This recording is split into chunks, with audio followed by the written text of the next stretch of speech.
सत श्री अकाल बेटा जी। आज के वीडियो में ये क्लियर हो जाना चाहिए कि ईएमएफ किसी सेल का और उसका जो पोटेंशियल डिफरेंस या टर्मिनल पोटेंशियल डिफरेंस, उसमें फ़र्क क्या है। तो ईएमएफ को देखिए, ईएमएफ को हम फुल फॉर्म में लिखते हैं इलेक्ट्रोमोटिव फोर्स, और फोर्स पर मैंने कांटा लगा दिया, यानी कि ये मत समझिए कि ये कोई फोर्स है। तो पॉपुलरली इसको बार बार ईएमएफ ही बोलेंगे, ये एक पोटेंशियल डिफरेंस ही है। डेफिनेशन पढ़ते हैं। EMF of a cell is the potential difference across it when no current is drawn। यानी कि कोई भी अगर बैटरी होती है, जैसे अगर ये बैटरी हो मेरी और यहाँ से मैं करंट नहीं कोई भी ड्रॉ करूँ, यानी कि सर्किट कंप्लीट ना हो, तो इसके बीच में जो पोटेंशियल डिफरेंस होगा उसे मैं EMF बोलूँगा। ये कहाँ होता है? पोटेंशियोमीटर में, राइट। पोटेंशियोमीटर में जब हम सेल को या किसी भी दो पॉइंट्स को मेजर करते हैं तो हम करंट ड्रॉ नहीं करते, तो उसके द्वारा हम ईएमएफ चेक कर सकते हैं। आप एक एग्जांपल लीजिए। यहाँ पर मैंने एक एग्जांपल सर्किट लिया है, यहाँ पे थोड़ा सा क्लियरली बता देता हूँ। ये अब मैंने ये नोटिफिकेशन नहीं यूज़ की, ये वाली सेल वाली, मैंने ये वाला जो एक पेंसिल सेल है वो लगा लिया। तो पॉजिटिव साइड ये होती है, नेगेटिव ये साइड होती है, तो हमारा करंट हमेशा इस साइड जाएगा। पॉजिटिव टू नेगेटिव लेते हैं तो ये डायरेक्शन हो गई।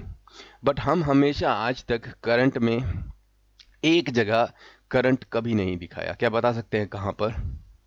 यस, सेकंड डायग्राम में आ जाइए। ये सेल के अंदर क्या करंट नहीं जा रहा, यानी कि ये जो लूप है, यहाँ भी मैं बोलूँगा आप एरो लगाते हैं, बट हम कभी भी यहाँ एरो नहीं लगाते। हम बैटरी की तो चिंता ही नहीं करते। तो आज के वीडियो में हम बैटरी पर ही समझने वाले हैं, और आज का टॉपिक रिलेटेड ही है, जो इंटरनल स्ट्रक्चर के बारे में है सेल के, उसके कारण क्या फ़र्क पड़ता है।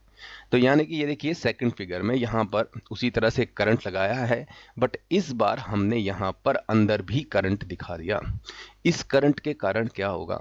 देखिए, क्या इस करंट को कुछ रेजिस्टेंस मिलेगी? यस, इस रेजिस्टेंस को जो सेल के अंदर ही, उसके हेल्थ के कंपार्टमेंट के अंदर ही जो रेजिस्टेंस मिल रही है, उसे हम बोलते हैं इंटरनल रेजिस्टेंस। ये देखिए, ये है बाहर की एक्सटर्नल रेजिस्टेंस, और जो इसको अंदर रेजिस्टेंस मिलेगी उसे हम बोलेंगे इंटरनल रेजिस्टेंस। अब थोड़ा वर्ड्स में समझ लेते हैं। इंटरनल रेजिस्टेंस क्या है? The resistance offered by the cell itself. Cell जो है वो खुद ही जो रेजिस्टेंस दे रहा है उसे हम बोलते हैं internal resistance. This resistance is due to the electrolyte inside the cell. जैसे आपको पता है किसी भी सेल में कुछ इलेक्ट्रोलाइट्स होते हैं, तो उन इलेक्ट्रोलाइट से जब करंट क्रॉस करता है तो कुछ रेजिस्टेंस ऑफर होती है, उसे हम इंटरनल रेजिस्टेंस बोलते हैं। अब देखिए, ये रेजिस्टेंस करेगी क्या? This resistance results in the potential drop. ये एक पोटेंशियल ड्रॉप कर देगी। क्यों? उसी तरह से जैसे किसी भी रेजिस्टेंस के थ्रू करंट जाता था तो क्या होता था? पोटेंशियल ड्रॉप होता था। तो यस, जो हमें इंटरनल रेजिस्टेंस है इसके कारण भी कुछ ड्रॉप होता है। आज तक हमने जो भी सर्किट किए उसमें उसको हमने नज़रअंदाज किया, नहीं माना, बट अब हम उसको मान रहे हैं।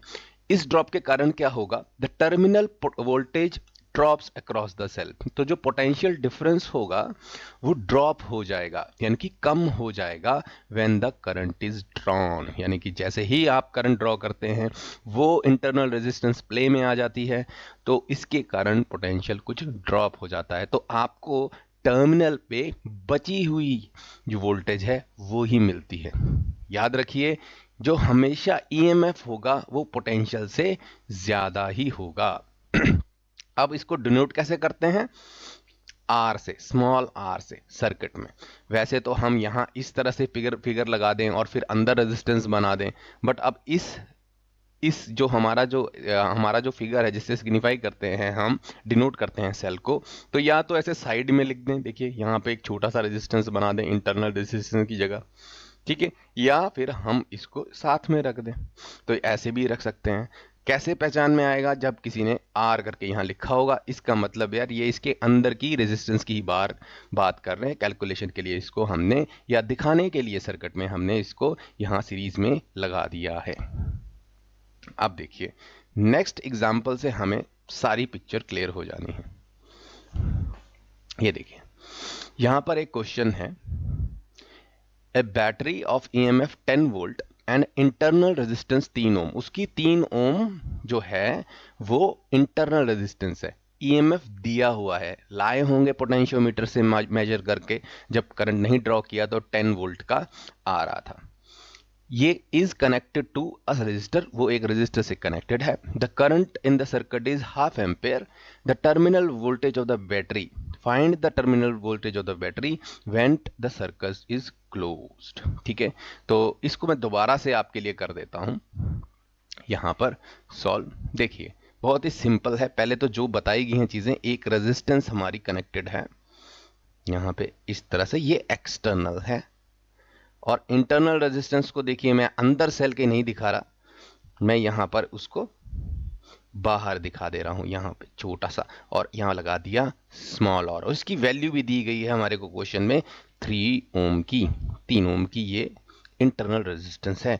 यानी कि सेल के इलेक्ट्रोलाइट्स जो हैं वो करंट में कितनी रेजिस्टेंस दे रहे हैं, 3 ओम दे रहे हैं। अब देखिए यहां पर करंट पॉजिटिव टू नेगेटिव जाएगा, ठीक है ना, और याद रखिए इंटरनल रेजिस्टेंस सीरीज में लगाने से क्या फायदा हुआ कि करंट इसके थ्रू भी तो जाएगा, राइट, और ये करंट भी हमें दे रखा है, आई की वैल्यू भी 0.5 एम्पेयर दी हुई है।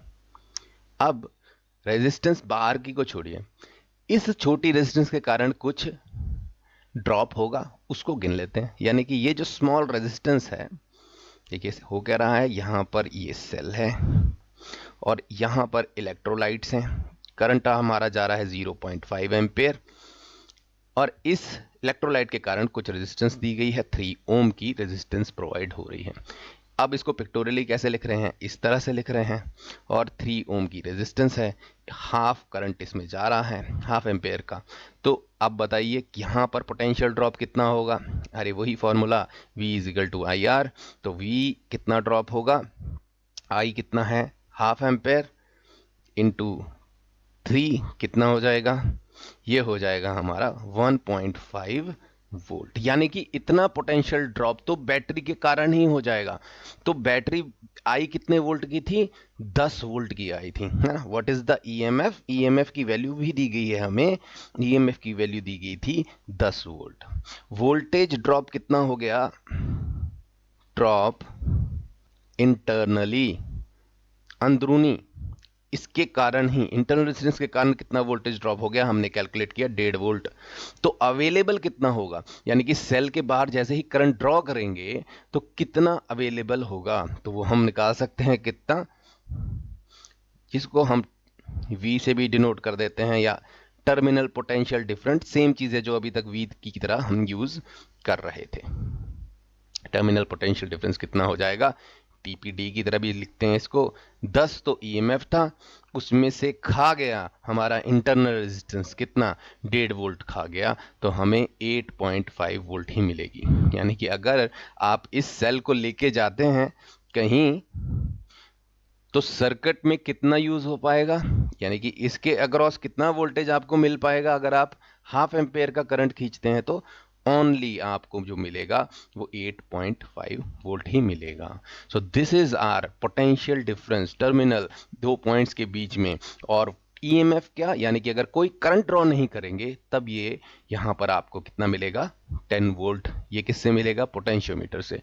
एक बात यहां पर, फॉर्मूला अगर इसको मेकिंग करना हो इसी न्यूमेरिकल के हिसाब से, तो हम कह सकते हैं जो ईएमएफ होगा, जो जो जो टर्मिनल पोटेंशियल डिफरेंस होगा V, वो ईएमएफ से कम होगा, कितना कम, जितना करंट ड्रॉ कर रहे हैं मल्टीप्लाइड बाय आर, वही किया है। अगर ये फॉर्मूला भी लगा सकते थे इस न्यूमेरिकल में, तो ये हमें चीज याद रखनी है, ईएमएफ हमेशा ज्यादा होता है, तो हमारा जो टर्मिनल पोटेंशियल डिफरेंस होगा वो कम ही होगा ईएमएफ से। कितना कम होगा, जितना इंटरनल रेजिस्टेंस होगा और जितना आप करंट ड्रॉ कर रहे हैं। तो याद रखिए जितना हम करंट बढ़ाते जाएंगे उसी हिसाब से क्या होगा, जो ये पोटेंशियल ड्रॉप है वो बढ़ता जाएगा सेल का।